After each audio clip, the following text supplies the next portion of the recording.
নমো তচ্ছা ভগবতো অরহতো সম্মা সম্বুদ্ধচ্ছা। জগৎপূজ্য মহাকারণিক তথাগত সম্যক সম্বুদ্ধ শ্রীচরণে কৃতজ্ঞ প্রণাম নিবেদন করে প্রজ্ঞাপারমিতে অংশগ্রহণকারী সকল উপাসক উপাসিকাগণের নিরোগ দীর্ঘায়ু সুখী জীবন তথা জ্ঞান বিমণ্ডিত জীবন কামনায় শুরু করতে চলেছি আজকের মহাপরিনির্বাণ সূত্র আলোচনা ক্লাস। সাধু সাধু সাধু।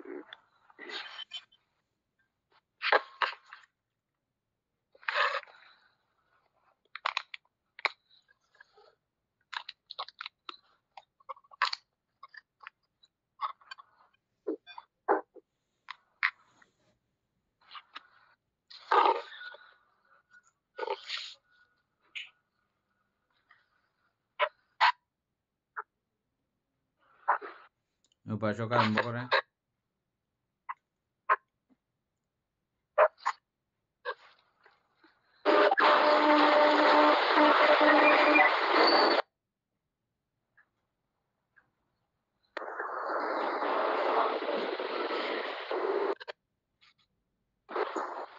আমরা ওই সমাধি সম্পূর্ণাঙ্গ ইয়ে করবো আর কি না। আচ্ছা,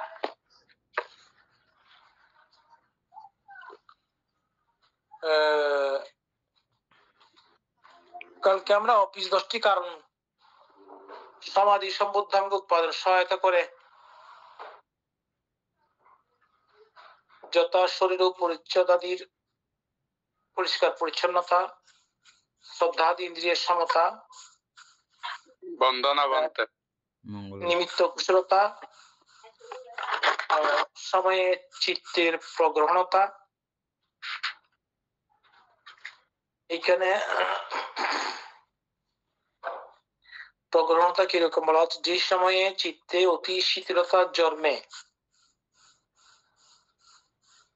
তখন ধর্ম বিজয় বীর্য ও প্রীতি সম্বুদ্ধাঙ্গ উৎপাদন করত তাহার প্রগ্রহণ।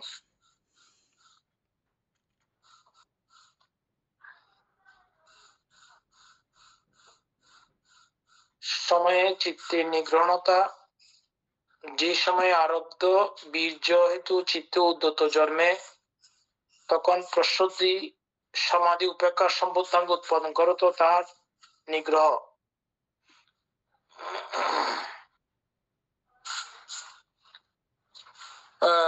সময়ে চিত্তের সম্প্রহংসতা, যে সময়ে চিত্তের দুর্বল প্রজ্ঞা বশত বা উপশম সুখ অধিগম হেতু নিরাশ্বাদ জন্মে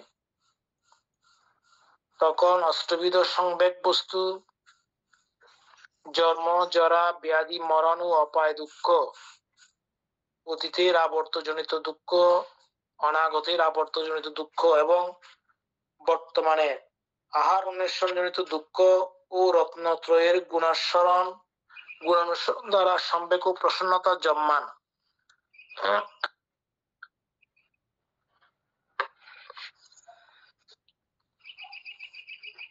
এবং বর্তমানের আহার অন্বেষণ জনিত দুঃখ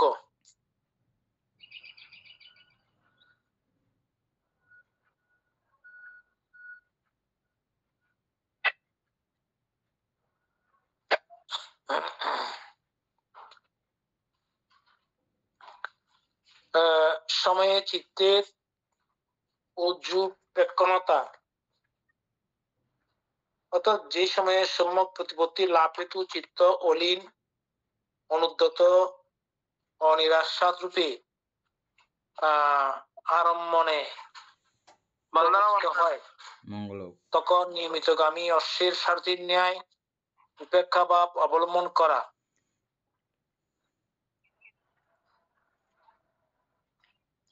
নিয়মিতগামী অশ্বের সারথীর ন্যায় উপেক্ষা ভাব অবলম্বন করা, অর্থাৎ প্রগ্রহ নিগ্রহ ও সম্প্রহংসন ব্যাপারে লিপ্ত না হওয়া, অসমাহিত ব্যক্তি পরিবর্জন ও সমাহিত ব্যক্তির সেবন এবং সমাধি সম্বুদ্ধাঙ্গ উৎপাদনের জন্য সতত চেষ্টান্বিত হওয়া। মহাসতী প্রত্যান সূত্রে ধ্যানাভিমুখ্য প্রত্যবেক্ষণ সহ একাদশ কারণ উক্ত হইয়াছে। এইরূপে সমাধি সম্পদকে উৎপাদন করিয়া বর্ত করিলে অরক্ত মার্গ লাভে ভাবনায় পূর্ণতা প্রাপ্ত হয়।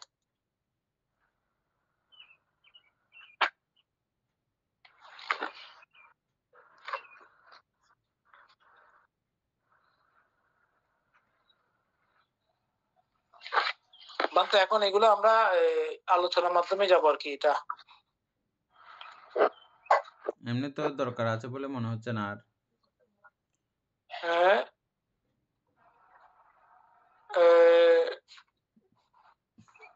সবাই কি বলে বন্দনা মঙ্গলক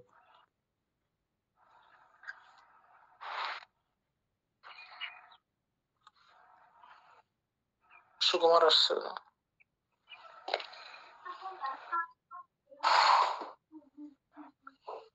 কালকে বলছিলেন না আজকে এটা একটু গিয়া করবেন বলতে।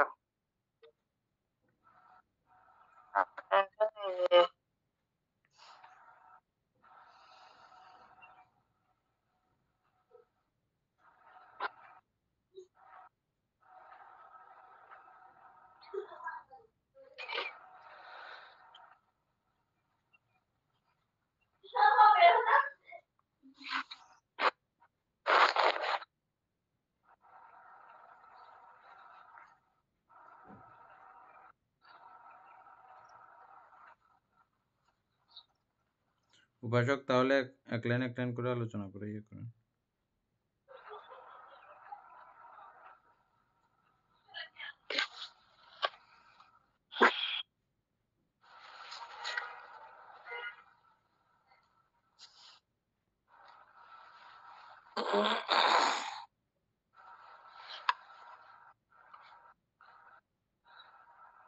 তাহলে বলতে অফিস 10টি কারণ থেকে শুরু করবো।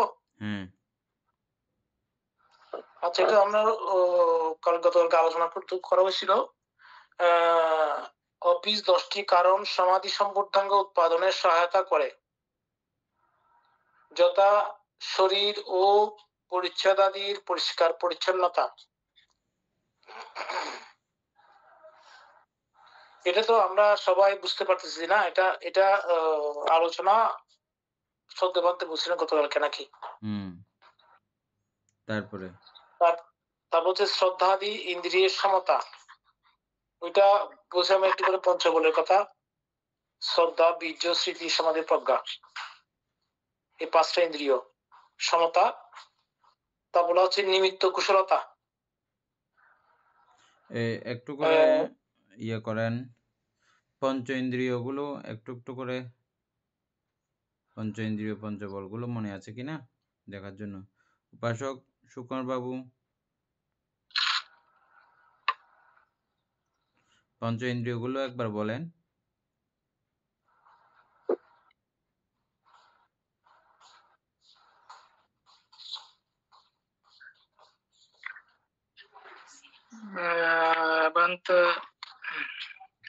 শ্রদ্ধা, স্মৃতি, বীর্য, প্রজ্ঞা, সমাধি।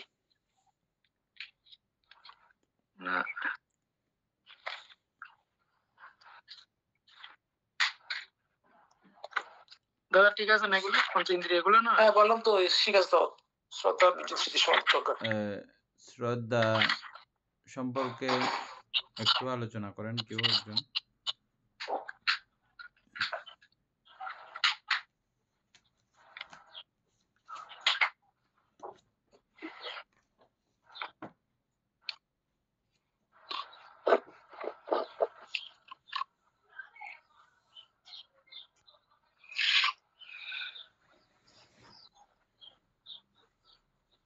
উপাসিকা বলেন।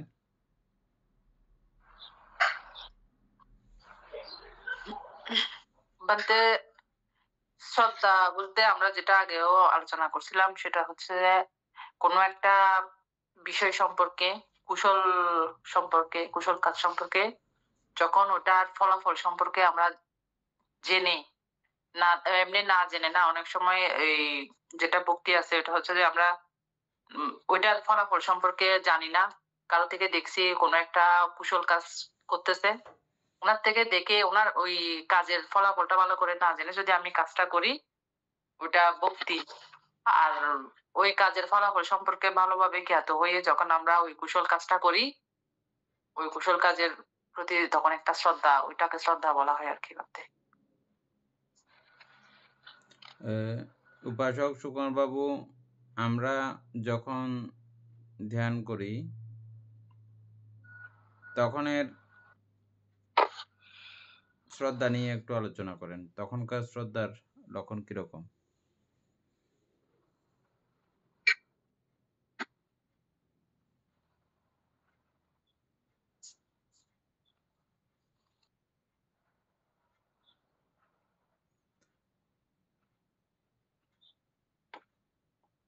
আমরা এটা আলোচনা করতেছি কি জন্য দেখেন, উপাসক আমরা এটা পঞ্চবলের কথা কি জন্য আসছে, যে এটাকে সামঞ্জস্য রাখা,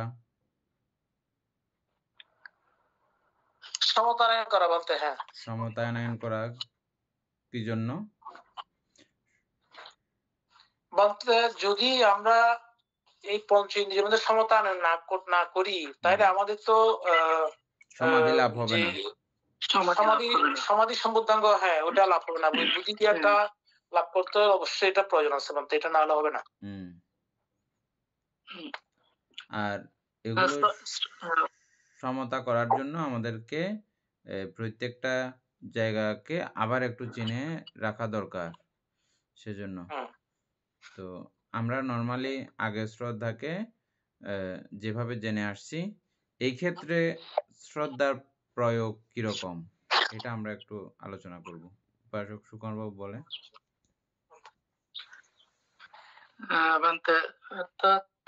এটা ঠিক আছে, অর্থাৎ শ্রদ্ধা না থাকলে তো আমাদের সমাধিস্থ হবে না। তো এবং অর্থাৎ বিশ্বাসও অর্থাৎ যে থাকতে হবে, অন্ধবিশ্বাসের মধ্যে তো নয়। অন্ধবিশ্বাসের মধ্যে থাকলে তো আর সমাধিস্থ তো হবে না অন্তে। তো অর্থাৎ চিত্তের নির্মলতা, হ্যাঁ, এবং উচ্চ আকাঙ্ক্ষাই অর্থাৎ এই শ্রদ্ধাটা লক্ষণ। তো এই চিত্তের নির্মলতা না থাকলে বানতে ওই আগমনীয় শ্রদ্ধাটা মানে উৎপন্ন হবে না।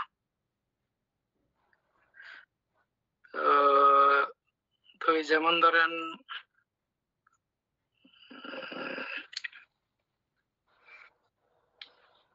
চিত্তের একাগ্রতাই আর কি বানতে, ওই যে চিত্তের একাগ্রতায় মানে সমাধিস্থ হলে মানে আগমনীয় শ্রদ্ধাটা মানে তাতে যে বৃদ্ধি হবে বানতে আর কি। আর এটা বিদর্শন মানে তাতে ভালো। আর কেউ বলতে চাইলে বলেন।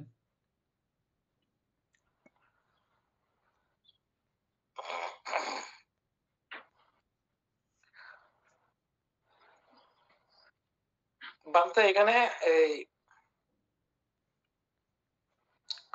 শ্রদ্ধা যখন আমরা ধ্যান করতে বসা, চিন্তা ভাবনা করি, ধ্যান করতে বসি, তখন আমাদের যে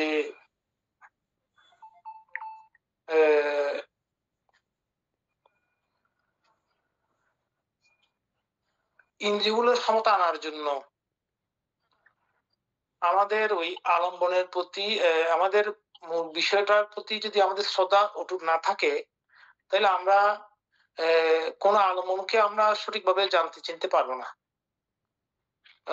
যদি এটা করার পরিপ্রেক্ষিতে এই যে আমাদের বিষয়গুলাকে যথাযথভাবে জানবো, কেন জানবো, ওইটা যদি লক্ষ্য না থাকে, তাহলে আমরা যথাযথ শ্রদ্ধা উৎপন্ন করতে পারবো না। আমি আমার মধ্যখানে করিয়ে দিতে পারতাম এটা। তো ওই বিষয়টাকে জেনে বুঝে যখন বসা হয়, তখন ওইটার প্রতি, ওই লক্ষ্যটার প্রতি একটা শ্রদ্ধা উৎপন্ন হলে তখন আলম্বনগুলোকেও যথাযথভাবে জানা বা বুঝা বা সম্ভব হয় আর কি। একইভাবে শ্রদ্ধাটা বলতে, হ্যাঁ বলেন না, একইভাবে শ্রদ্ধার সাথে বাকিগুলা বীর্য, স্মৃতি, এগুলা শ্রদ্ধাটা মেইনলি থাকতে হয়, তার বাকিগুলা বোঝা যায় একটু একটু করে, যদি ঠিকঠাক থাকে মানে অন্যগুলো চলে আসবে আর কি। অর্থাৎ ওই আপনার চিত্তের আলম্বনেই আর কি, একাগ্র চিত্তের আলম্বনেই মানে তাদের যে শ্রদ্ধা, মানে অর্থাৎ এটা ওই সমাধিস্থ হবে আর কি বানতে।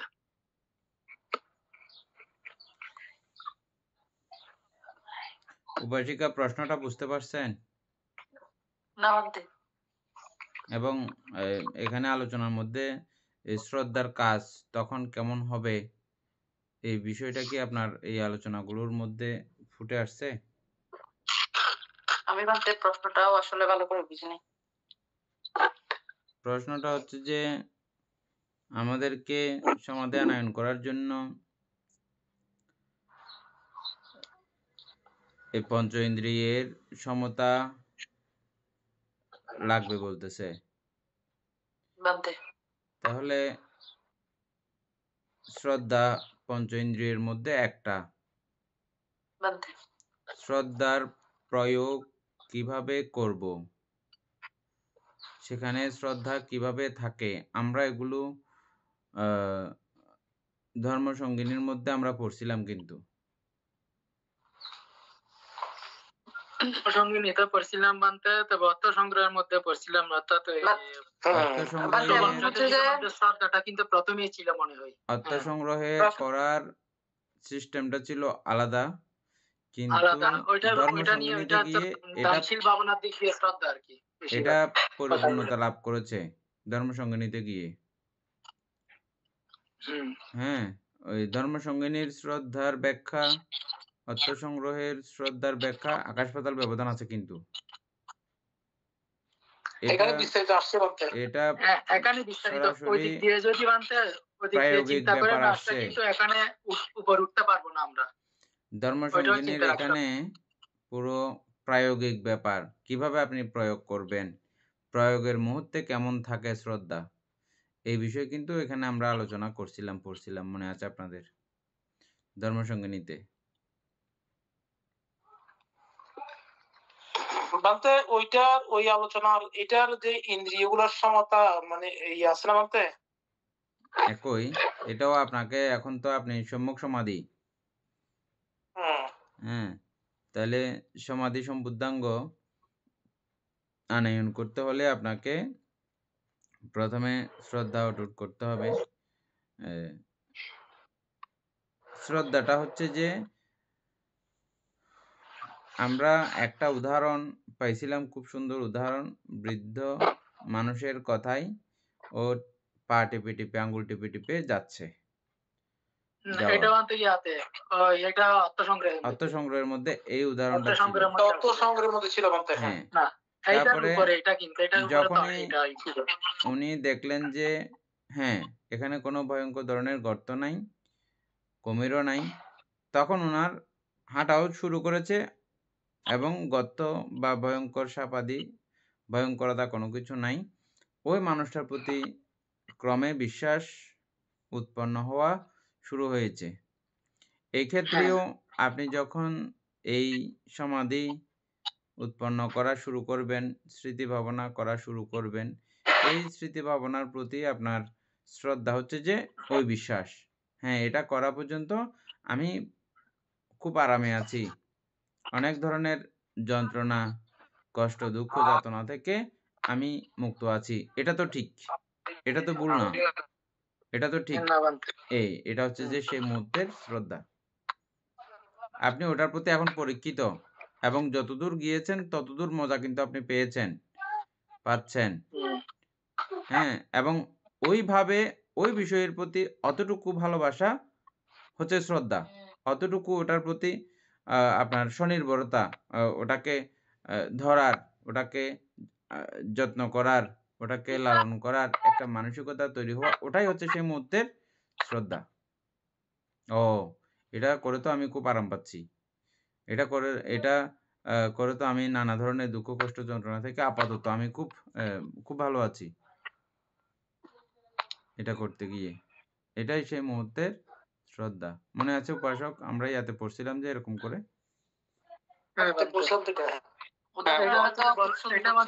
ওইটা পার হওয়ার পরে তখন বলবতী শ্রদ্ধা হিসেবে পরিণত হয়েছে। যখন পার হয়ে গেছে এটা তখন কন্টিনিউ। এটার পরিমাণাতে যে তখন আহ, এখন বর্তমানে শ্রদ্ধাটা মানতে অর্থাৎ ভাবনা শ্রদ্ধাটা এটা উপাসক, আমি যেটা বলতে চাইছি এটা একটু সবার জন্য একটু বলেন তো। বলতে ওই উদাহরণের সাপেক্ষে আপনি যেটা বলছেন এটা হচ্ছে যে আমরা অর্থাৎ আমি যে কাজটা করতেছি এটা কুশল কাজের মধ্যে যে কাজটা করতেছি ওই কাজের প্রতি একটা বিশ্বাস, মানে প্রত্যক্ষ একটা বিশ্বাস বলতে এমনি আন্দাজি বিশ্বাস না, ওটার ফলাফল মানে ওটার রেজাল্টটা আমি অনুভব করতে পারা আর কি। অর্থাৎ আমি এখন এই যদি চিন্তা করি যে মৈত্রী, আমি এখন মৈত্রী অনুশীলন করতেছি, মৈত্রী অনুশীলনের প্রত্যক্ষ একটা রেজাল্ট আমি সঙ্গে সঙ্গে উপলব্ধি করতে পারবো, এটা কেউ বলেও দিবে না, আন্দাজ করেও বলতে পারবো না। এটা আমার আমার যখন মৈত্রী চিন্তাটা করব তখন আমি নিজেই যখন শান্ত ভাবটা নিজে নিজে উপলব্ধি করতে পারবো, তখন ওই কথাটার উপরে বা ওই বিষয়টার উপরে আমার একটা শ্রদ্ধা আছে যে হ্যাঁ আমি এই মৈত্রী এটার একটা সুফল আছে বা এটা কুশল, এটা ভালো, এইভাবে আমি নিজে অনুভব করতে পারবো। এইভাবে মানে দান দান করার সময় যদি আমি এই বিষয়গুলো আমি প্রত্যক্ষভাবে অনুভব করতে পারি, তারপরে শীল পালনের মধ্যেও আমার যখন আমি প্রত্যক্ষভাবে উপলব্ধি করতে পারবো, যতটুকু উপলব্ধি করতে পারছি অতটুকু হচ্ছে আমার এই শ্রদ্ধাটা থাকবে। এটা আমি কারো থেকে শুনে এমনি শীল পালন করতেছি বা মৈত্রী ভাবনা করতেছি, আমি যদি উপলব্ধি করতে না পারি আমার শ্রদ্ধাটাও পরিপূর্ণ হবে না। ওই জায়গাতে যাওয়ার দরকার নেই। আমরা এখন খুব একদম সূক্ষ্ম জায়গাতে আছি, ধ্যানের জায়গাতে আছি, ওই জায়গার শ্রদ্ধা, বুঝছেন? এগুলো আপনার জন্য আলোচনা করতেছি যে মূলত আপনি ওইদিন বলছেন যে কিভাবে আমরা স্মৃতিটা কন্টিনিউ বা কিভাবে আমরা পরিপূর্ণতা করব, সেজন্য এগুলো পরিপূর্ণতা করতে হলে এই বিষয়গুলো জানতে হবে। এখানে আরো বিশেষ কিছু আলোচনা আছে, সেটা হচ্ছে যে শ্রদ্ধা যদি আধিক্য হয়ে যায় তখনও সর্বনাশ। তখনও আপনার এটা যেটা আপনি করতে চাচ্ছেন, সমাধি উৎপন্ন করতে চাচ্ছেন, আপনার সমাধি হবে না। কেন হবে না? কারণ আপনাকে বুদ্ধ বলছে, আপনি একদম হুলস্থুল করে চলা শুরু করছেন। এখানে ডাকে পাশে অনেক কিছু ঝামেলা থাকতে পারে। পুরো কথাটা না শোনার আগে আপনি দূর মারছেন। হ্যাঁ, উনি বলতে চাইছিলেন যে হ্যাঁ, এখানে খুব সাবধানে আসো। পাথর কতগুলো আছে যে একদম ১৯-২০ জোরে পা পড়লে তোমার কেটে যেতে পারে। ওই কথাগুলো না শুনে আপনি একদম না, বুদ্ধ বলছে যখন কোনো ভুল বলছে নাকি, সোজা দূর মারছেন আপনি। দূরতে গিয়ে আপনার পাটা কেটে আপনি আর যেতেই পারলেন না। পা ভেঙে এখানেই থেকে গেলেন। পানিতে ডুবে গেলেন। বুঝছেন না? এজন্য অতি শ্রদ্ধা বা অতি করা যাবে না সেখানে। সামঞ্জস্য রেখে এটা আপনি ওই যে পা টিপে, টিপে চলা। তো বলতে এখন ধ্যানের মধ্যে যে আমরা যে শ্রদ্ধা আমাদের যে শ্রদ্ধাটা থাকে, এই শ্রদ্ধাটা অর্থাৎ কিভাবে এটা নিয়ন্ত্রণ মানে কিভাবে বুঝবো যে এটা ঠিক আছে? আমাকে এখন এই পর্যায়ে চলতে বলেছেন বুদ্ধ। আমাকে বিতর্ক ঠিক করার জন্য বলেছে। আমার কাজ হচ্ছে যে এই মুহূর্তে বিতর্ক ঠিক রাখা। এবং বিতর্ক ঠিক থাকলে মাত্র বিচার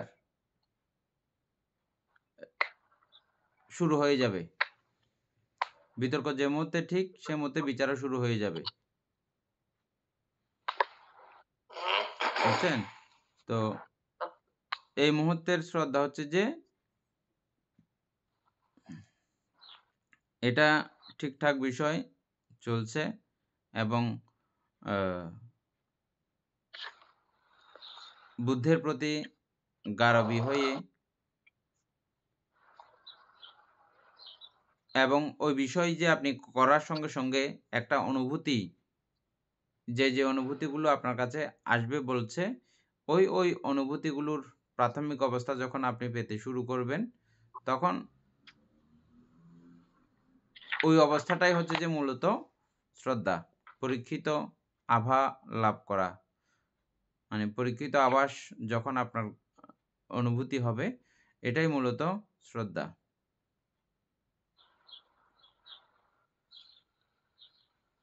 আর এর আগের বিষয়টা হচ্ছে যে আমি এখনো কোনো কিছুই পাইনি। প্রথম ধ্যানের জাতীয় কোনো আভাস বা ওই জাতীয় কোনো প্রীতি প্রেরণা আমার কাছে এখনো উৎপন্ন হয়নি। হ্যাঁ? সেটা শ্রদ্ধার একটু পূর্ব মুহূর্ত বিশ্বাস শ্রদ্ধা এবং বিশ্বাস দুইটা একই কথা, আবার একই কথা না।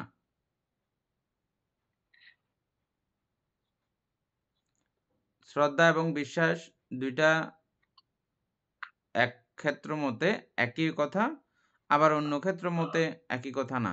এটা আপনি আগে বিশ্বাস করে শুরু করেছেন। যখন এটা পরীক্ষিত হয়ে যাবেন, তখন এটা প্রমাণিত শ্রদ্ধা। প্রমাণিত শ্রদ্ধা। বলতে তো এগুলোর মধ্যে একটু তারতম্য আছে। মানে বিশ্বাসটা বলবৎ হলে, হ্যাঁ, বিশ্বাসটা যখন হ্যাঁ, স্থায়ী বলবৎ রূপে হলেই রূপ তখন নেবে, হুম, তখন হচ্ছে শ্রদ্ধা।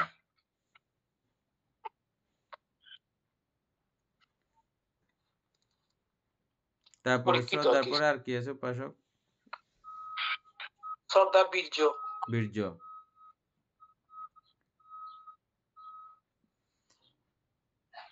উপাসক সুকুমার বাবু বলেন এক্ষেত্রে বীর্যটা কিরকম?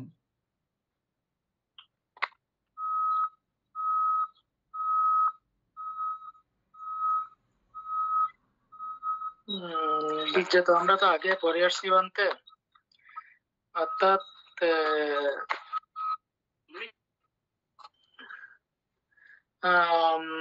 শ্রদ্ধাটা যখন বলবতী হয় বানতে, তখন অর্থাৎ যে বীর্যের কাজ আরম্ভ হয় আর কি আনতে।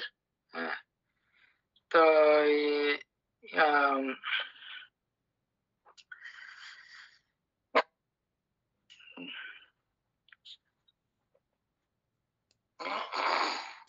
উপাসক বলেন। মাথায় আনতে পারতেছি না বলতে। বলতে এখানে বীর্যটা হচ্ছে যখন আমরা একটা আলম্বন কি নিয়ে প্রথমে একটা যে কোনো একটা আলম্বনের মধ্যে আমরা থাকি, তখন আমাদের ওই আলম্বনটাকে ধরে রাখার জন্য আমার মধ্যে এই বীর্যটা প্রয়োগ করতে হবে। কারণ নাইলে আমার ওই আলম্বনের মধ্যে না রেখে যদি আমি চিত্তটা এদিকে বিচ্ছিন্ন থাকে, তাইলে হবে না। তো এই বিচ্ছিন্ন হয় বিধায় আমাদেরকে ধরে রাখার জন্য এই বীর্যটা রাখতে হবে। আমাকে এই জায়গায় আমি যদি শ্বাস প্রশ্বাস রাখি, তাহলে আমার শ্বাস প্রশ্বাস আমাকে রাখতে হবে এটা এভাবেই। আমি এটা যথাযথভাবে জানবো, এটা আমাকে জানতে হবে। তা না হলে আমার বাকিগুলো আসবে না, সমাধি তো আসবেই না, যদি বীর্যটা শ্রদ্ধা, বীর্য এগুলোর মানে সমতা না থাকে। উপাসিকা বলেন তো, আরো কেউ বলতে চাইলে বলেন। বলতে আমি বীর্য বলতে যেটা বুঝি, এটা হচ্ছে যে মানে প্রচেষ্টা, আমরা যে প্রচেষ্টা করি, চেষ্টা করি। তো এখন আমরা যে উপাসক যেটা বলছে, আমরা কোন একটা আলম্বনের উপরে যখন স্মৃতিটা ধরে রাখার জন্য চেষ্টা করি, অনেক সময় আমাদের বীর্য শক্তি যদি কম হয়, তাহলে এটা ধরে রাখা সম্ভব না। আবার বীর্য শক্তি বেশি হয়ে গেলেও ওইটাও তখন তখন আরেক রকমের সমস্যা হবে। সেজন্য বেশিও না, কমও না, মিডিয়ামের মধ্যে মানে রেখে এই প্রচেষ্টাটা এরকম করে রাখতে হবে আর কি। তো অতিরিক্ত চেষ্টা করতে গেলেও চিত্ত বেশি চঞ্চল হয়ে যাবে, আর ছেড়ে দিলেও আলস্যতা আসবে। তো মানে আর একটা কথা, মানে ধ্যানের মাধ্যমে অর্থাৎ এই যে বীর্যের মাধ্যমে তো অর্থাৎ বাধার পর বাধা অতিক্রম করতে হবে। মনের প্রতি একাগ্রতা থাকতে পারাটা বীর্যের মধ্যে। হ্যাঁ, একাগ্রতা রাখার প্রচেষ্টা, একাগ্র রাখার প্রচেষ্টা। বিশেষ করে তত্র মধ্যস্থতা, জ্ঞানজভাবে আলম্বনে মধ্যে চিত্তকে সজাগ রাখা, চিত্তকে তত্ত্বের মধ্যস্থতা আসবে আর কি। তত্ত্বের মধ্যে যেমন চিত্তের লীন না, চিত্তের লীন এবং অদ্বৈত দুইয়ের মাঝখানের অবস্থা, এটা মূলত তত্র মধ্যস্থতা। তবে এই ক্ষেত্রে এটা তত্র মধ্যস্থতার আরেকটু আগের পর্যায়, এখনো তত্র মধ্যস্থতার কথা এখানে না। বীর্য হচ্ছে যে আলম্বনে স্থির করে রাখার প্রযত্ন,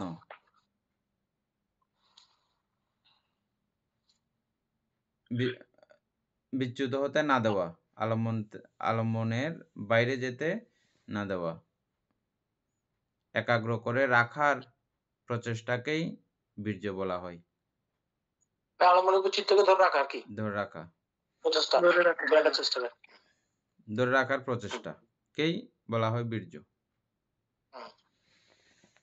ওই একটা কথা বলতে গিয়ে আমি অনেক কিছু বুঝে গেছি, বুঝতে পারি না সংক্ষেপে বলে। যাই হোক, না ঠিক আছে, আপনি বলছেন, তারপরে ওই মূল কথা বলতে ওইটাই, হুম। ওইটাকে বুঝাতে গিয়ে আমি বিভিন্ন বলছি, কিন্তু আমি ওই মানে ই করতে পারি না। যাই হোক, না এগুলো আমরা প্রত্যেকে আগে জানি, হ্যাঁ এগুলো যেহেতু অত্যন্ত গুরুত্বপূর্ণ বিষয়, হ্যাঁ এগুলো বলতে নিয়েই ধ্যান জগতে ধ্যানে বসলে এগুলোরই কার্যক্রম।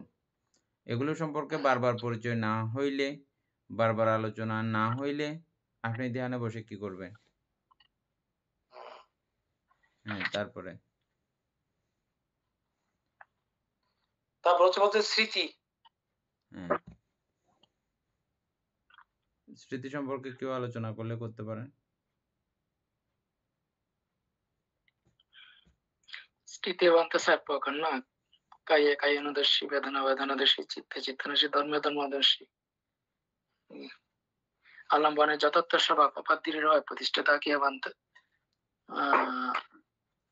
জানায় আত্মতে যে বান্ত স্মৃতি। আরো কেউ বলে?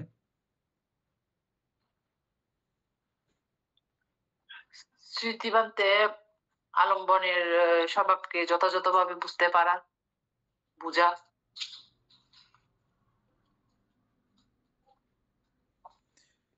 উপাসক বলে বলতে ঠিক আছে, তারা বলছে তো, আমি এর জন্য বলে নাই। স্মৃতি হচ্ছে হ্যাঁ আমাদের সর্বেন্দ্রিয় দ্বার দিয়ে যে সমস্ত আলম্বন উৎপন্ন হয়, যদি আমরা যেই আলম্বনের প্রতি আমাদের স্মৃতিটাকে ধরে রাখবো, ওই আলম্বনকে, আলম্বনের স্বভাব ধর্ম যে উৎপন্ন হচ্ছে, ব্যয় হচ্ছে প্রতি মুহূর্তে, ওইটাকে যথাযথ জানার চেষ্টা করাটাই হচ্ছে স্মৃতি। তাহলে আমরা যে পটবিকশীন ভাবনা করি, ওই যে মাটির গোলক একটার কথা বলছিলাম, তো বাদতে ওটাতে আপনি তখন স্মৃতি কি বলবেন?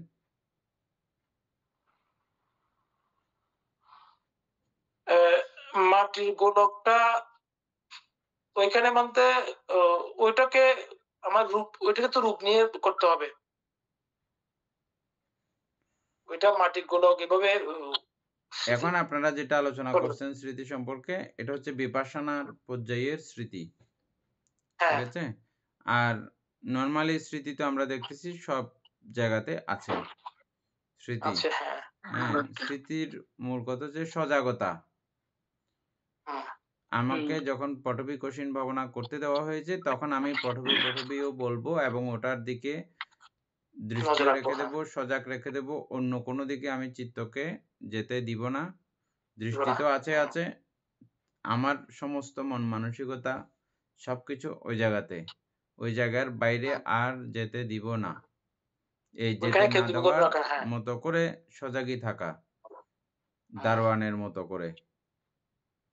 হুম, দৈবারিক, আমাদেরকে উদাহরণ দেওয়া হয়েছে না, দৈবারিক? হ্যাঁ হ্যাঁ, বাদতে মানে হ্যাঁ, কোন একটা বিষয় বস্তুকে বারবার একাগ্র চিত্তে স্মরণ করা। আমি কোন একটা নির্দিষ্ট বিষয়বস্তুকে নিয়ে চিন্তা করতে বারবার স্মরণ করার নাম হচ্ছে স্মৃতি, না? হ্যাঁ, কিছু কথা আসতেছে এখানে। এ, যেমন আমরা আনাপান স্মৃতি ভাবনা করি, এই শ্বাস প্রশ্বাসের বাইরে চিত্তকে যেতে না দেওয়া, সজাগ করে এই জায়গা এটাই করবে যে তুমি কোনো বাড়ির চিন্তা করবা না, তুমি কোনো গরুর চিন্তা করবা না, তুমি কোনো ওইদিকে কাজ কিছু পড়েছিল ওগুলো চিন্তা করবা না। তোমাকে বলছি শুধু শ্বাস প্রশ্বাস দেখো, ওই শ্বাস প্রশ্বাসের কাজের মধ্যে ওকে ধরে রাখা। কাকে? মনকে। মনকে পাহারাদার হিসাবে যখন কাজে লাগাতে পারবো, ওই মনেই হচ্ছে যে ওই সময়ের স্মৃতি। মানে যখন সে পাহারাদারের কাজ করবে তখন তার নাম স্মৃতি। ওকে জানানো ছাড়া একটা শ্বাস-প্রশ্বাসও হবে না যখন ওই অবস্থাটাই হচ্ছে যে স্মৃতি। উপাসিকা, আমি যেটা বলতে চাইছি এটা একটু বলেন তো? ভাবতে অর্থাৎ আমরা যখন ধ্যানে বসি বা কোনো একটা যখন স্মৃতি করি, আমি আমার যে চিত্তগুলো উৎপন্ন হচ্ছে বা যে আমার যা অবস্থা উৎপন্ন হচ্ছে সবগুলোই যখন আমি যেটা ধরতে পারবো, যেটা আমি উপলব্ধি করতে পারবো, অর্থাৎ সেখানে আমার স্মৃতিটা ছিল।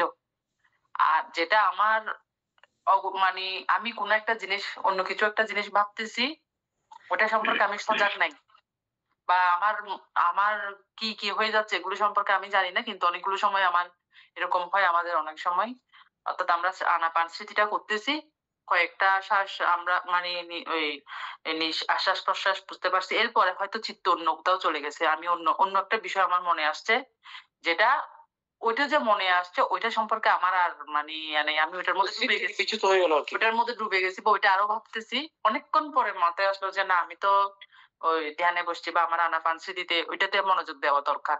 তার মানে ওই মাঝখানে আমার স্মৃতিটা বিচ্যুত হয়ে গেছিল, ওগুলো আমার মানে ওইটা সাথে জানা হয় নাই। ২-১ মিনিট যাওয়ার পরে বা কয়েক মিনিট যাওয়ার পরে আমি বুঝতে পারছি ওই যে মাঝখানে যে জিনিসটা গ্যাপ হয়েছে ওইটা আমার স্মৃতি ছিল না। পরে যখন আবার আসছে তখন আমার আবার স্মৃতিটা মানে হয়তো চেষ্টা শুরু করতে পারি। তো অর্থাৎ যখন যা উৎপন্ন হয় তখন ওই বিষয়টা এই, একদম নির্ভুলভাবে বুঝতে পারা, তখন স্মৃতিটা ঠিক থাকে। যখন বুঝতে পারি না তখন স্মৃতিটা চলে যায় আর কি। হ্যাঁ, বিস্মৃতি। যেমন বিস্মৃতি। তৎপঞ্চক ভাবনা করতে দেওয়া হয়। আমরা যখন শ্রমণ হই তখন আমাদেরকে তৎপঞ্চক ভাবনা করতে দেওয়া হয়। কেশা বলার সময় বলছে যে কি আমাকে চুলের দিকে মন নিয়ে যাবে এবং চুলগুলো দেখে থাকবে। চুলের আকার প্রকার। চুল ছাড়া তখন অন্য কোনো চিন্তা নাই। এটা স্মৃতি। কেশা স্মৃতি। কেশের প্রতিই আমি মনোযোগী হয়েছি। লোমা বলতে লোমগুলো সব অবলোকন করা।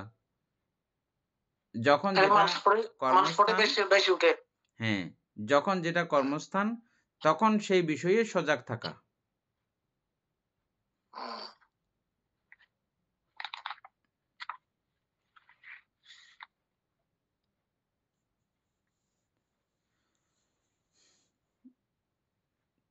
তাহলে আমরা স্মৃতি সম্পর্কে আরেকটু পরিষ্কার হলাম সবাই। হ্যাঁ বলতে।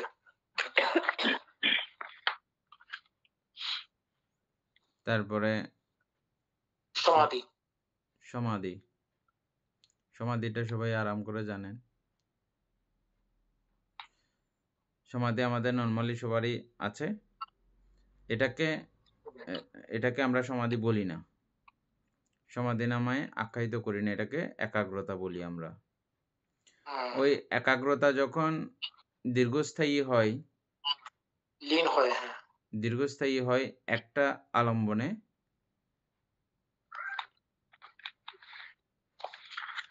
তখন এটাকে আমরা বলি সমাধি।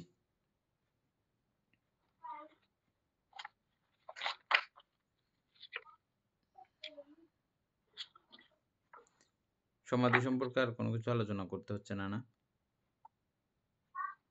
না বন্ধু, ঠিক আছে। তারপরে হচ্ছে যে কি প্রজ্ঞা। প্রজ্ঞা। প্রজ্ঞা সম্পর্কে আমরা সবাই মোটামুটি অনেক আলোচনা করছি, সবাই জানি আমরা। আমেরিকার উপাসিকা বলেন প্রজ্ঞা।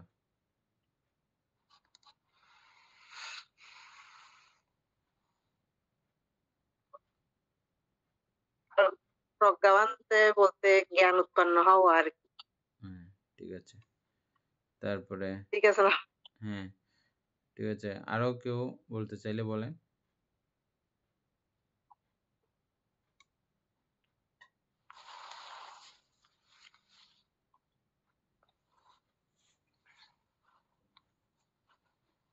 বলতে প্রজ্ঞা প্রজ্ঞা বলতে আমরা যেটা বুঝি সেটা হচ্ছে যে আমরা এমনি তো কোন একটা বিষয় এমনি সাধারণভাবে বুঝতে পারা, এটা একটা জ্ঞান।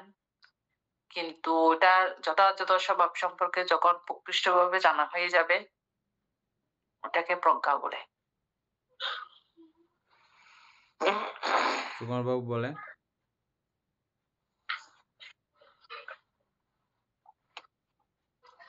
বান্তে প্রজ্ঞা হচ্ছে যে আলম্বনের যথাযথ স্বভাব সম্বন্ধে জানা হইতেছে প্রজ্ঞা, অর্থাৎ পারমাত্মিক ভাবে অর্থাৎ যে জানাই লক্ষণ বান্তে আর কি।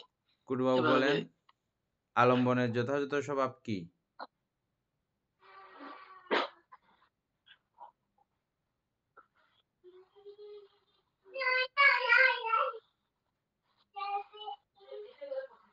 আনুমানিক যথাযথ খবর হচ্ছে যে এই তো কিছুক্ষণ আগে যেটা আলোপ করছিলাম, বীর্য না না বীর্য প্রজ্ঞা। এই রানাবাবু বলেন, আলম্বনের যথাযথ স্বভাব কি? এটুকু অনাত্মাকে দেখা। হ্যাঁ, অনিত্য, দুঃখ, অনাত্মা বুঝতে পারা হচ্ছে প্রজ্ঞা। হ্যাঁ, আমাদের মধ্যে প্রজ্ঞা নাই বলেই আমরা কোন একটা বিষয়ের প্রতি লোভগ্রস্ত হই বা হিংসাগ্রস্ত হই, ক্রোধান্বিত হই এবং হাসি কান্না নানা কিছুর মধ্যে আমরা ডুবে থাকি। আর যে মুহূর্তে প্রজ্ঞা উৎপন্ন হয়, ওনার কাছ থেকে এগুলো সবকিছু উধাও। হাসি কান্না, লোভ, লালসা, ক্রোধ, যাবতীয় সমস্ত সমস্যাগুলো ওই আলম্বনকে কেন্দ্র করে উৎপন্ন হয় না। কেন? ওই প্রজ্ঞা উৎপন্ন হইলে এইগুলো থাকে না, মোহের কোনো সাইড আর থাকে না। এই জন্য বলা হচ্ছে কি আলম্বনের যথাযথ স্বভাব। আলম্বন, যে আলম্বন বলতে কি কি আছে, এগুলো হচ্ছে যে আমরা এই আলম্বন কথাগুলো যারা নতুন আছেন, প্রজ্ঞপ্তির মাধ্যমেই আমরা এই বইটা পড়া শুরু করেছি। এই কিছু কিছু প্রজ্ঞপ্তি বা সাংকেতিক শব্দ, যেমন সায়েন্স পড়তে গেলে কিছু সাংকেতিক শব্দ শিখে রাখতে হয়, এটাও অভিধর্ম জগতের সাংকেতিক শব্দ, আলম্বন সহ আরো অনেকগুলো শব্দ এরকম আমরা শিখেছি না? ওগুলোর মধ্য দিয়ে আমরা এটা জানতেছি। আলম্বন কাকে বলে? বশিকা, সবার জন্য একটু বলেন তো আলম্বন। আলম্বন হচ্ছে বলতে আমাদের চিত্ত যে বিষয়গুলো নিয়ে ভাবে সবগুলোই আলম্বন। এই জগতে যে বিষয়ের প্রতি আমার চিত্ত মানে অর্থাৎ যে কোনো বিষয় নিয়ে আমার চিত্ত ভাবে সবসময়, যেটা নিয়ে ভাবে ওইটা ওই মুহূর্তের আলম্বন। এখানে পৃথিবীর যত কিছু আছে বান্ধে সবকিছুই, মানুষ, গরু, ছাগল, সবকিছু। আলম্বন ছাড়া কিছু নাই। সুকুমার বাবু একদম সিরিয়াল ভাই বলেন পুরো বায়োডাটা। আলম্বনের পুরো বায়োডাটা বলেন। আলম্বনের পুরো বায়োডাটা। আচ্ছা, আলম্বনের হচ্ছে রূপ, শব্দ, গন্ধ, রস, স্পর্শ আর কি বলতে শরীরের মধ্যে এটা বলছেন যে। হ্যাঁ, অথবা ওইভাবেও বলা যায় 89 প্রকার চিত্ত, তারপর 52 প্রকার চৈতসিক, তারপরে রূপ, 28 প্রকার রূপ এবং নির্বাণ। এগুলো সবগুলোই আলম্বন। আর এগুলো ছাড়া জগতে আর কোনো কিছুও এমনিতেও নাই। তাহলে জগতে যা কিছু আছে সবগুলোই আলম্বন। এই সমস্ত আলম্বনের ধর্মতা একটাই, অনিত্য, দুঃখ এবং অনাত্মা। এটা বুঝতে পারার নাম, এটা স্বজ্ঞানে স্বউপলব্ধিতে জানতে পারার নাম প্রজ্ঞা। যিনি জানতে পারেন উনি প্রজ্ঞাবান, যিনি বুঝতে পারেন উনি প্রজ্ঞাবান। কোনো কোনো মুহূর্তে আমরা বুঝতে পারি, সেই মুহূর্তের জন্য আমরা প্রজ্ঞাবান। যে মুহূর্তে বুঝতে পারি না, সেই মুহূর্তের জন্য আমরা প্রজ্ঞাবান নই। যে মুহূর্তে বুঝতে পারবো, সেই মুহূর্তে সেই বিষয়ে আমাকে দুঃখ উৎপন্ন করতে পারবে না। আর বুঝতে না পারলে মাত্র দুঃখ উৎপন্ন হবে নানাভাবে। এগুলো প্রত্যক্ষ। এটা অন্তত আমরা এখন সবাই জানি যে দুঃখ কিভাবে উৎপন্ন হবে ওটার কারণে। জ্ঞানত না দেখলে মাত্র দুঃখ উৎপন্ন হবে। জ্ঞানত দেখা মাত্র দুঃখ উৎপন্ন হবে না। তাহলে প্রজ্ঞা পর্যন্ত শেষ হয়েছে না? এই পঞ্চ ইন্দ্রিয়ের সমতা স্থাপন করতে হবে। এই প্রজ্ঞাও যদি বেশি আধিক্য করে ফেলে তখন কি হবে? ওই আগের কাজগুলো করবে না। যথাযথভাবে স্মৃতি করার কাজ যদি না করে, হ্যাঁ, তখন যেভাবে উত্তীর্ণ হওয়া দরকার সেভাবে উত্তীর্ণ হবে না। সেটা আমরা কোথায় গিয়ে জানতে পারছিলাম মনে আছে?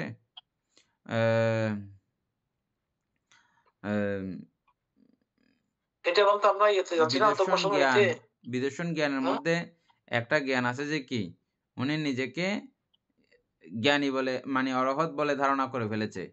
এটা কি নাম যে এটার? উপাসক সুকুমার বাবু এটা বলেন তো, 16 প্রকার বিদর্শন জ্ঞানগুলো বলেন। এখন দেখতে হবে মনে হয়। সুপ্রিয় বাবু এগুলো গুগলের মধ্যে আছে, একটু করে দেখেন। 16 প্রকার বিদর্শন জ্ঞান, তারপরে অথবা দশবিধ বিদর্শনের স্তর। উপাসিকারও মনে থাকার কথা। শিলবিশুদ্ধি থেকে শুরু করে সপ্তবিশুদ্ধি এগুলো তো আরেকটা মানতে। সপ্তবিশুদ্ধির সঙ্গে আছে তো। ও আচ্ছা, সপ্তবিশুদ্ধির সঙ্গে শিলবিশুদ্ধি, দৃষ্টি বিশুদ্ধি, চিত্ত বিশুদ্ধি, তারপরে হচ্ছে কর্কট বিশুদ্ধি, তারপরে হচ্ছে মার্গ বিশুদ্ধি, মার্গ প্রতিপদা জ্ঞান বিশুদ্ধি, মার্গ বিশুদ্ধি। তারপর হচ্ছে নাম রূপ পরিচ্ছেদ বানতে 16 প্রকারই এগুলো পাইছি।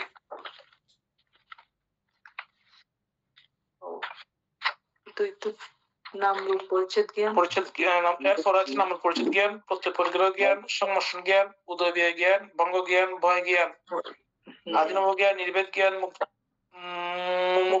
মুক্তিকামতা জ্ঞান, প্রতিসংখ্যা জ্ঞান, সংস্কল্পিকা জ্ঞান, তারপর হচ্ছে অনুম জ্ঞান, গোত্র জ্ঞান, মার্গ জ্ঞান, ফল জ্ঞান, প্রত্যবেক্ষণ জ্ঞান। আচ্ছা এগুলো না ওই যে উপক্লেশ ছিল যে। আচ্ছা উপক্লেশ বানতে আমি পাইছি বানতে। দশবিধ উপক্লেশের মধ্যে একটা উপক্লেশ আছে, ক্রমান্বয়ে পড়ে যান। দশবিধ উপক্লেশের মধ্যে নাকি দশবিধ বিদর্শন জ্ঞান? না, দশবিধ উপক্লেশের মধ্যেই আছে এটা। আমি যেটা বলতে চাচ্ছি একটা উপক্লেশ আটকে গেছিল। প্রজ্ঞা আধিক্য করলে কি সমস্যা হয়? এই 10 উপক্লেশের মধ্যে একটাই আপনাকে পেয়ে বসবে।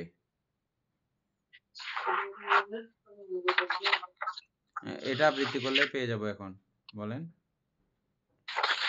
উপক্লেশগুলো আবৃত্তি করেন। বুঝতে পারছি না কোথায় লিখছি। আমরা ওই আর কি ওই যে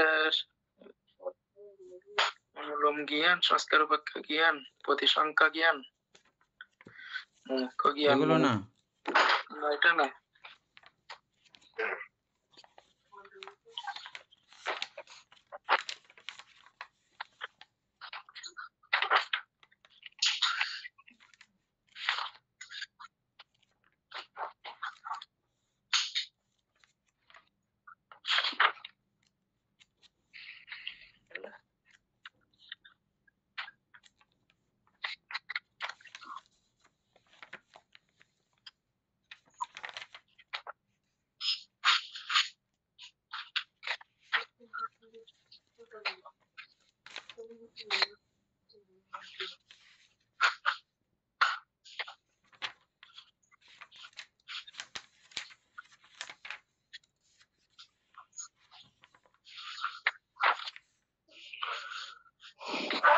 উপক্লাস তো ইয়েতে আসতেছে না।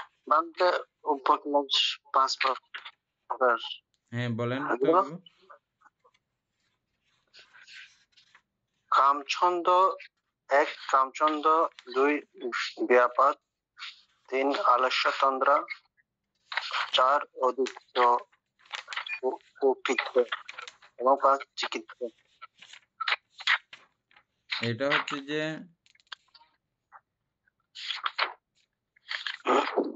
উপক্লাস এটা না, পঞ্চনীকরণ। এগুলো না, হচ্ছে ওটা না। পঞ্চনীকরণ। এটা পঞ্চনীকরণ। না, আমি লিখছি মানতে খুঁজে পাচ্ছি না যে, দেখুন দিয়ে গেছিলাম, ছোট করে লিখছিলাম।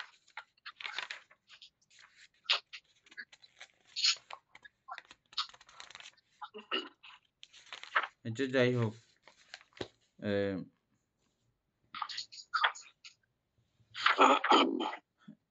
এখানে তৃষ্ণা খুব সূক্ষ্ম আকারে থেকে যায় এবং উনি প্রতি মুহূর্তে প্রতি ক্ষণে ক্ষণে অনিত্য দুঃখ অনাত্মা এটা উপলব্ধিও করতে পারেন। মানে প্রতিক্ষণে ওনার প্রজ্ঞা উৎপন্ন হয়। বানতে পাইছি এটা বলে আগে। অববাস মানে জ্যোতি, হ্যাঁ, তারপর এখান হচ্ছে থেকে যে শুরু হয়েছে। প্রীতি, প্রশান্তি, অধিমুখ্য বা শ্রদ্ধা, প্রগ্রহ বা বীর্য, সুখ, জ্ঞান, উপস্থাপন বা স্থিতি। 9 নাম্বার হচ্ছে যে উপেক্ষা, 10 নাম্বার হচ্ছে নিকান্তি বা সূক্ষ্ম তৃষ্ণা। নিকান্তি নিকান্তি, প্রজ্ঞা হ্যাঁ। যখন আধিক্য হয়ে যাবে, ওই চারটার সামঞ্জস্য যখন থাকবে না, তখন আপনার এই নিকন্তি হবে। বুঝছেন? মানে আপনার কাছে মনে হবে যে আপনি সফল এবং আপনি মুক্ত, আপনার কাছে মনে হবে, কিন্তু আপনার সূক্ষ্ম তৃষ্ণা রয়ে গেছে, এটা বুঝতে পারবেন না। এটা সূক্ষ্ম তৃষ্ণা তারপরে কেন থেকে যায় বামতে? হ্যাঁ, ওই যে এই জন্যই তো এটা খুব গুরুত্বপূর্ণ। পঞ্চ ইন্দ্রিয়কে মানে সমতা রাখা অত্যন্ত গুরুত্বপূর্ণ। এই জন্য এটা আমরা এত আলোচনা করতে গেলাম যে এখান থেকে তো বুদ্ধি অঙ্কটা করতে হবে, ক্লিয়ার হবে। অর্থাৎ অন্য কিছু লাগবে না নির্বাণ যাওয়ার জন্য। এই সপ্ত বুদ্ধাঙ্গকে কমপ্লিট করতে পারলে ভালো করে হয়েছে, আর লাগবে না। না বামতে সূক্ষ্ম তৃষ্ণাটা কেমনে কিভাবে থেকে যায় বা কেন থেকে যায় এটা বলতেছি। ওই যে উনি বেশি প্রজ্ঞা চর্চা করতেছেন, অধিক ওগুলোকে বাদ দিয়ে দিয়েছেন, স্মৃতি করা বাদ দিয়ে দিয়েছেন। আচ্ছা, একটু করে তারপরে সমাধি বাদ দিয়ে দিয়েছেন। আরেকটা কি বীর্য বাদ দিয়ে দিয়েছেন। উনি শুধু আমার তো প্রজ্ঞা হয়ে গেছে, আমার আর এগুলো কি দরকার। ওখানে একটা চলে আসে তো, মান চলে আসে তো, সে কারণে এটা এক মানের প্রকারের কারণে মান। কি হয়ে যায় আর কি। আমার কমপ্লিট হয়ে আমি প্রত্যেকটা জায়গাতে আমি অনিত্য দুঃখ অনাত্মা ফিল করতেছি, দেখতেছি, অনুভব করতেছি। হ্যাঁ, এটাও এক প্রকারের। সেই জন্য আমাদের কাজ হবে যে সবসময় সবগুলোকে সামঞ্জস্য রেখে আমার স্মৃতিও যাতে ঠিক থাকে, বীর্যও যাতে যথাযথ থাকে, এবং সমাধি, শ্রদ্ধা, বীর্য, স্মৃতি, সমাধি, হ্যাঁ, প্রজ্ঞা, আরেকটা স্মৃতি, শ্রদ্ধা, এগুলো সবগুলোর সামঞ্জস্য রেখে চলতে হবে। কোনোটা বাড়াইলে কমাইলে হবে না।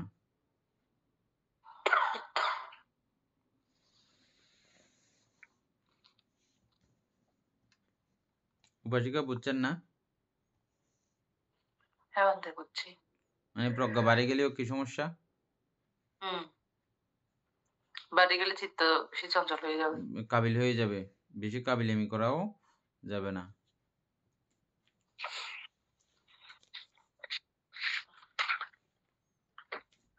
এটা হচ্ছে যে আপনার ওই যে উপক্লেশের মধ্যে একটা। তারপরে শ্রদ্ধাও বেড়ে গেলে এটাও একটা উপক্লেশ। কি লেখা আছে এটা উপাসক? অধিমুখ্য বা অতি শ্রদ্ধা। অতি শ্রদ্ধা। মানে বেশি ইয়ে হয়ে গেছে, অতি করে ফেলেছে এটার কারণেও আপনার সেই ধ্যান ভেস্তে যাবে। আপনি সেই পথে না চলে অন্য পথে চলা শুরু করে দেবেন। মানে চালাক হয়ে যাবে বলতে। হ্যাঁ, অধমুখ করে যাবে। এটাও উপক্লেশের মধ্যে 10 প্রকার উপক্লেশের মধ্যে একটা।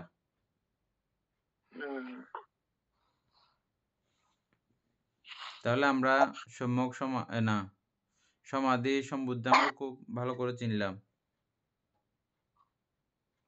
বলতে এখানে শুধুমাত্র পঞ্চ ইন্দ্রিয় ব্যাখ্যা করতে সময় শেষ।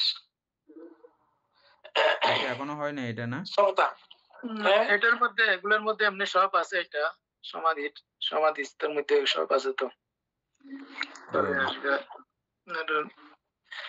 আর এটা অত্যন্ত গুরুত্বপূর্ণ, সপ্ত বুদ্ধাঙ্গ অত্যন্ত গুরুত্বপূর্ণ। এত বেশি পাওয়ারফুল যে এটার শক্তি এত বেশি যে স্বয়ং ভগবান বুদ্ধ তিনি যখন অসুস্থ হয়েছেন ভিক্ষু সংঘকে বলছেন, কাকে আমরা যে সূত্র পাঠ করি, বুদ্ধাঙ্গ সূত্র পাঠ করি না, বুদ্ধ সম্মুখে একবার বলছে তোমরা করো, বুদ্ধাঙ্গ সূত্র আবৃত্তি করো। বুদ্ধ অসুস্থ হয়েছেন, বুদ্ধকেও এটা আবৃত্তি করতে বলছে এবং এটাতে মনোনিবেশ করলে রোগমুক্তি হওয়ার হেতু রয়েছে। এটাতে মনোনিবেশ করা মানে আমরা যে কথাগুলো আলোচনা করে আসছি এগুলো আমরা তো এখন এমনি আবৃত্তি করতেছি, বুঝাবুঝির কোনো বেলাতে আমাদের নাই। এগুলোতে কেউ যদি মনোসংযোগ করে রোগ ভালো হয়ে যাওয়ার ব্যাপার আছে। হ্যাঁ, ওই যে আমরা গিরিবানন্দ সূত্র যেটা ভালো লাগে বলছিলাম আর কি।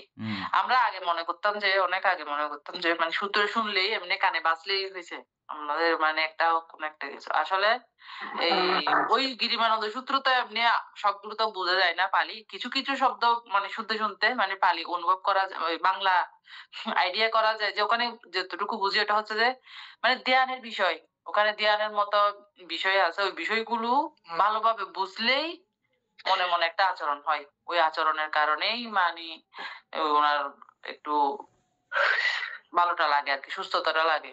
এটা না বুঝলে তো এখানে তিনি এমনিতে অসুস্থ হয়েছেন, তারা বলছে যে এমনি তোমার দেহ তো এরকমই, এটা যাইতেই লাগবে, আজকে নাইলে কালকে যাইতেই লাগবে। ও দেহ এরকম নাকি? এই দেহ নিয়ে উনি চিন্তা করা শুরু করেছেন এবং ওই কথাগুলো বলতে বলতে আনাপান স্মৃতি ভাবনার কথা বলা হচ্ছে এবং এই যেই কথাগুলো বলা হচ্ছে সেই বিষয়ের প্রতি উনাকে মনোযোগী হতে বলেছেন গিরমানন্দ ভান থেকে এবং তিনি সেই বিষয়ের প্রতি মনোযোগী হয়েছেন, তিনি সুস্থ হয়েছেন এবং সেই মুহূর্তে তিনি মার্গফল বুদ্ধ লাভ করেছেন। হ্যাঁ, ওই মানে বলতে মার্গফল লাভ করছেন, হয় নাই কি জানি পর্যন্ত ছিল বলতে অনাগাম পর্যন্ত ছিল যে। হ্যাঁ, আর এই বুদ্ধাঙ্গ সূত্র অনেক অরহৎ ভান্তেদেরকেও এটা আবৃত্তি করে শোনানো হয়েছে। হইলে ওনাদের রোগমুক্তির হেতু থাকলে সুস্থ হয়ে যায় এটাতে মনোসংযোগ করলে। সদ্ধর্মপ্রাণ প্রিয় উপাসক উপাসিকা বৃন্দ, এতক্ষণ যাবৎ আমরা মহাপরিনির্বাণ সূত্রের অতীব গুরুত্বপূর্ণ অংশ পরিশিষ্ট আলোচনা করতেছিলাম। অত্যন্ত প্রাণবন্ত প্রত্যেকটি আলোচনা জ্ঞানীগণের কাছে বুদ্ধ ধর্মের রস অতীব সুমধুর হয়। আমরা যত বেশি এটাকে মধুরময় করে পান করব তারা তত বেশিই পুণ্যবান পুণ্য সমৃদ্ধ হব। আমরা প্রত্যেকেই মহা আগ্রহে মহা শ্রদ্ধায় দীর্ঘদিন যাবৎ আমরা এটা আবৃত্তি করে আসছি। আমরা সত্যি সত্যি মহাপুণ্যবান, আমাদের বহু পুণ্য সঞ্চিত আছে। এই পুণ্যরাশি অনন্ত চক্রবাসী সত্যগণকে দান করছি, গুরুবান্তেদীয়কে দান করছি, মাতা পিতাগণকে দান করছি এবং যারা আমাকে প্রতিনিয়তভাবে ধর্ম জীবনযাপনে উৎসাহিত করে চলেছেন, ধর্মচর্চায় উৎসাহী করে চলেছেন, তাদের সকলকেও এই পুণ্যরাশি দান করছি। এবং যারা আমাকে প্রতিনিয়ত চারিত্র ইত্যাদি দান করেন তাদেরকেও এই পুণ্যরাশি দান করছি। এই পুণ্যের কাছে আমরা প্রত্যেকেই প্রার্থনা করব নির্বাণ লাভ অবধি অসৎ ব্যক্তি, মূর্খ ব্যক্তি, পাপমিত্রের সংসর্গ লাভ না করে সদা সর্বদা জ্ঞানদর্শী কল্যাণ মিত্রের সান্নিধ্য সংসর্গ লাভ করতে সক্ষম হই। এইরূপ সাধু কামনা পোষণ করে আজকের মতো ক্লাস এখানে সমাপ্ত করছি। সাধু সাধু সাধু।